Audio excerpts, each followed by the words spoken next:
الحمدللہ، نماز کے خزانے۔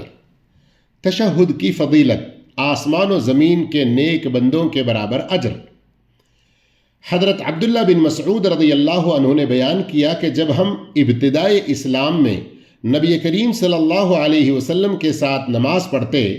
تو کہتے سلام ہو اللہ پر، اس کے بندوں سے پہلے، سلام ہو جبرائیل پر، سلام ہو میکائیل پر، سلام ہو فلاں پر۔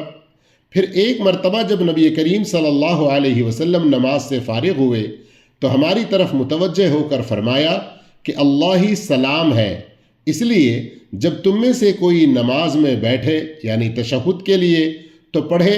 التحیات للہ والصلوات والطیبات السلام علیک ایہا النبی